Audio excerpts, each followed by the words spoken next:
Anong mensahe ang kailangang marinig ng mga Leo sa period na to? Pwedeng nangyayari na itong magiging reading o mangyayari pa lang. Kung hindi man, para sa inyo itong magiging reading, di baka para sa someone na malapit sa inyo o sa someone na kakilala nyo mismo. Baka may lumabas na gender mamaya, gawin nyo na lang energy, masculine at feminine energy. Pwede rin naman na huwag nyo nang pansinin ang gender. Hindi ko masasabi kung anong magiging reading, kung positive ba o negative. Depende sa kung anong mapipick up ang energy. Walang masama kung papanoorin ang Sun, Moon at Rising sign, kasi baka man sa mga yan ay mag-resonate na sa sitwasyon nyo. Ay 5 of Wands tayo. Nag-away yung mga aso. Probably nangyari na to sa iba sa inyo. Kasi may opportunity tayo dito. So inisip ko, mukhang opportunity to na may kinalaman sa reconciliation. Pero depende. Parang ang dating may someone na i-initiate ng action. Whether sa part ng iba sa inyo or sa part ng kaaway, o may someone na pagbabatiin ng iba sa inyo. Mag-e-effort siya para magbati yung iba sa inyo at yung kaaway. Therefore, doon nalalabas yung 9 of Pentacles na magkakaroon ng award, reward sa effort ng reconciliation. Ganyan ang dating.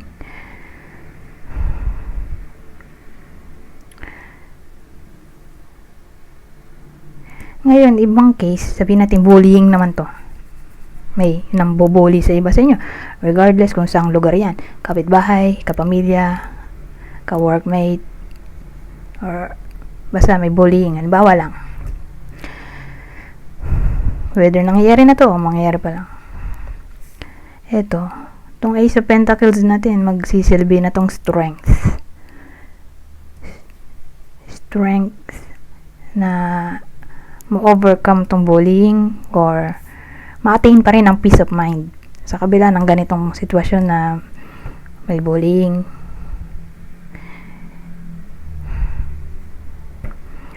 So dahil dun sa effort na maging matatag, kasi nga strength, sa kabila ng problema dito, conflict card din kasi to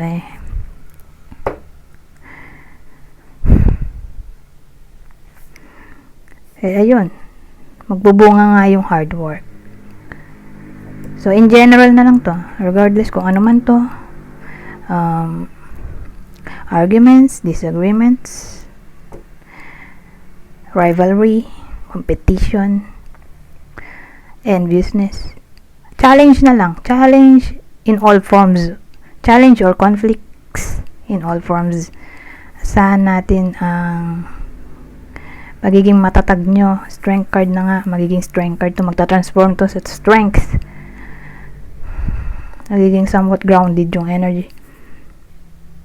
At dahil doon, naging matatag yung iba sa inyo or matapang na i-overcome tong challenge, kaya magkakaroon ng award reward dito sa 9 of Pentacles. Okay, ganun ang dating.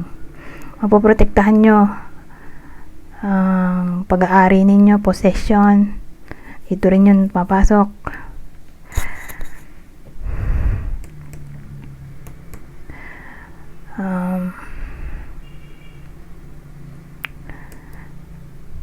Or ito na siguro yung sabihin natin magpapa-thank you yung iba sa inyo sa universe, kasi nalampasan nila yung maaring unos na darating o dumating. Okay? Ganyan ang dating.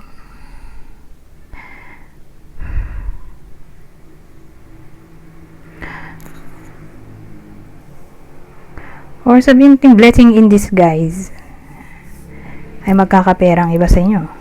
Pwede rin, So, kailangan mo nang maging malungkot. So, after maging malungkot, ayun ang reward award. Kakapera. Pwede rin. Ngayon, dito tayo sa susunod. Ano pang senaryo ang mabubuo natin dito?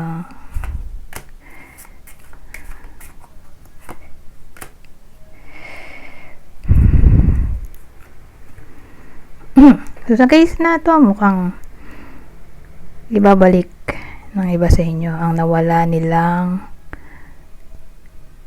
power. Power, self-control, self-discipline. Ganyan dating.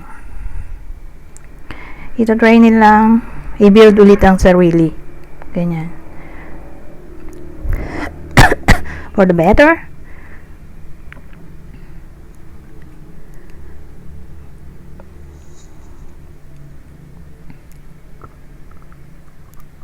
Teka, naubo ko.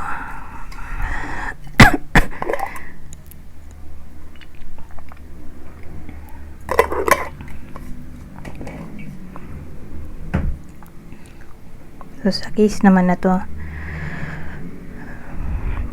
ibang case ay pag bring ng reality, ng fantasy into a reality. Nagmukha na siya manifestation.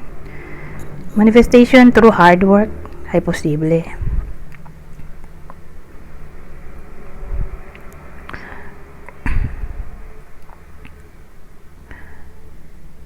Promotion para sa iba sa inyo or sa someone na malapit sa inyo.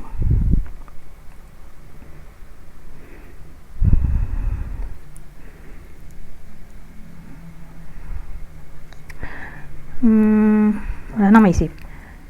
Lipat na ba tayo? Sige, isa pa. Isa pang spread.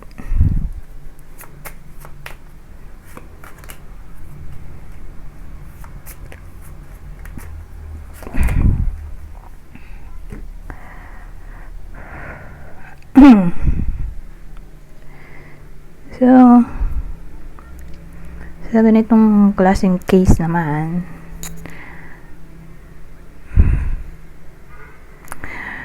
well, weird yung combination. Mukhang may darating na opportunity, kaya lang hindi type ng iba sa inyo.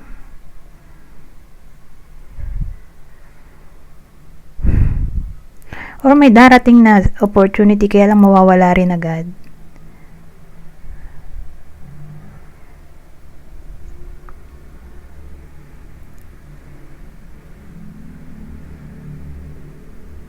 Yun yung downside. Pero yung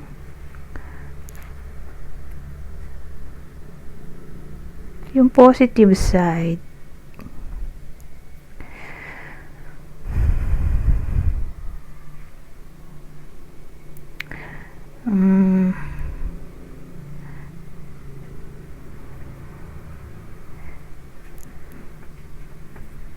ma-overcome ng iba sa inyo yung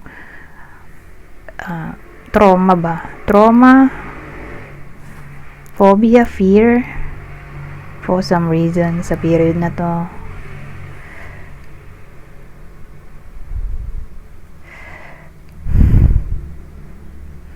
Ngayon, positive ulit, ay may mapapaniginipan sila.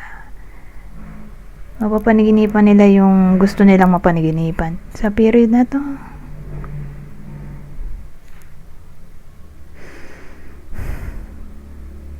Ayun na lang. Ayun, dito tayo sa huling deck. Ano pang masasabi nito? Oh, ito maganda, devotion, oh. Devotion, education, ano yan?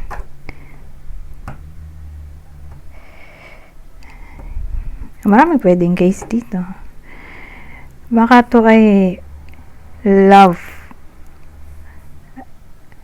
at may kinalaman sa teaching. So, sabihin natin sa period na to, all of a sudden, bigla na lang magugustuhan ng iba sa inyo magbasa-basa o mag-aral, or mga kaibigan nilang mag-share ng knowledge sa period na to. Or baka all of a sudden bigla na lang maisipan ng iba sa inyo or ng malapit sa inyo na mag-aral ulit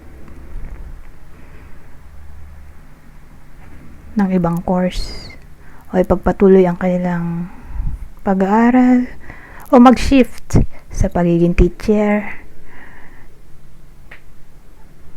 o mag-aral bilang teacher kasi may education tayo.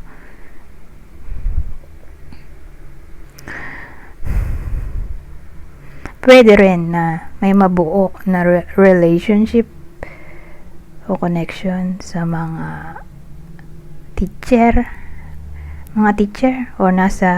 o nagwo-work sa university, university, college, school na lang in general. Doon mabuo yung connection, relasyon, pwede rin.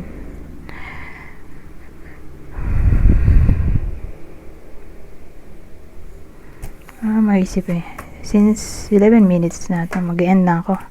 Anyways, hanggang dito na lang. Goodbye for now.